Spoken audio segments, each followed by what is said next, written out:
ইউটিউবে কত মিনিটের ভিডিও তৈরি করলে সেই ভিডিওটা ভাইরাল হবে অথবা র্যাঙ্ক করবে।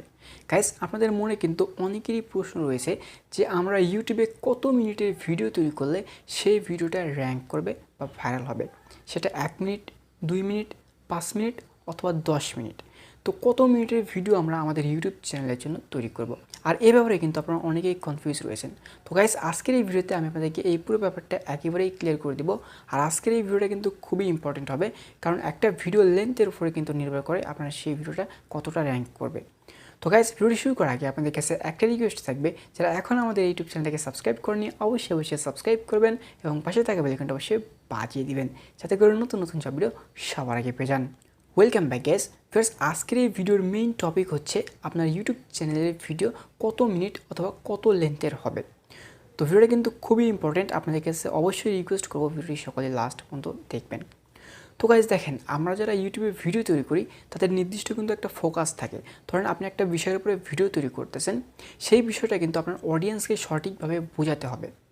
এখন আপনি যদি একটা ভিডিও তৈরি করেন যে কোনো বিষয়ে, সেটা যে কোনো বিষয়ে হতে পারে। ধরে নিন আপনার ভিডিওতে আপনার অডিয়েন্সকে একটা জিনিস বোঝাবেন অথবা একটা জিনিস দেখাবেন, সেটা বোঝাতে আপনার ভিডিওতে সময় লাগবে 5 মিনিট। আপনি যদি সেই ভিডিওটা ঘুরিয়ে পেঁচিয়ে এমনভাবে তৈরি করেন, একটা 7 মিনিটের ভিডিও তৈরি করে দিলেন, তো এতে কিন্তু আপনার ভিডিওটা লং হয়ে গেল এবং আপনার যারা অডিয়েন্স রয়েছে তারা কিন্তু বোরিং ফিল করবে। আপনাদেরকে এমনটা করতে হবে, আপনার যে মেইন টপিকসগুলো অর্থাৎ আপনার অডিয়েন্স যাতে খুবই সহজভাবে বুঝতে পারে সেরকমভাবে একটা ভিডিও তৈরি করতে হবে।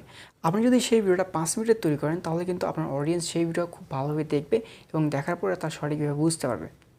আবার আপনি যদি একটা ভিডিও তৈরি করেন যে 5 মিনিটে বোঝাতে হবে, আপনি সেখানে 2 মিনিটে একেবারে শর্টকাটেই ভিডিওটা শেষ করে দিলেন, সেক্ষেত্রে কিন্তু আপনার অডিয়েন্সের বুঝতে একটু প্রবলেম হবে।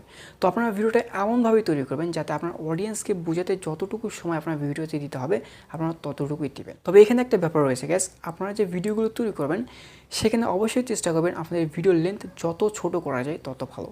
ধরেন আপনি একটা ভিডিও তৈরি করবেন, সেটা 5 মিনিটের একটা ভিডিও। আপনি যদি এখানে বাড়তি কথাগুলো বাদ দিয়ে সেই ভিডিওটা 3 থেকে 4 মিনিটের মধ্যে করে ফেলেন, তাহলে কিন্তু আপনার ভিডিওটা আরও বেশি র্যাঙ্ক হওয়ার সম্ভাবনা থাকে।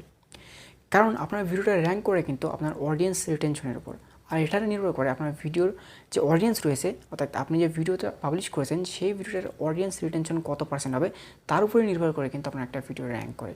তো এই রুলস ফলো করে কিন্তু আপনাদেরকে ইউটিউবে ভিডিও আপলোড করতে হবে। আর পরিশেষে একটাই কথা বলবো, আপনারা এমন শর্ট করবেন না যাতে সেখানে আপনার অডিয়েন্সকে বোঝাতে কষ্ট হয়, আবার এতটাও লং করবেন না যাতে ঘুরিয়ে পেঁচিয়ে বলতে গেলে আপনার অডিয়েন্সটা বোরিং ফিলিং করে। তো গাইস, আজকের ভিডিওতে আপনাদেরকে এটা জানানো ছিল। আশা করি আপনারা বুঝতে পারছেন যে আমাদের ইউটিউব চ্যানেলের জন্য কত মিনিটের ভিডিও তৈরি করতে হবে। তো গাইস, আজকের এই ভিডিওটি যদি আপনাদের কাছে ভালো লাগে অবশ্যই একটা লাইক দেবেন, শেয়ার করবেন এবং যারা এখন আমাদের ইউটিউব চ্যানেলটাকে সাবস্ক্রাইব করেনি অবশ্যই সাবস্ক্রাইব করবেন এবং পাশে থেকে বেল আইকনটা অবশ্যই বাজিয়ে দিবেন, যাতে করে নতুন নতুন সব ভিডিও সবার আগে পেয়ে যান। আর আজকের মতো ভিডিওটি এখানে শেষ করতেছি। ভালো থাকবেন সবাই, গুড বাই।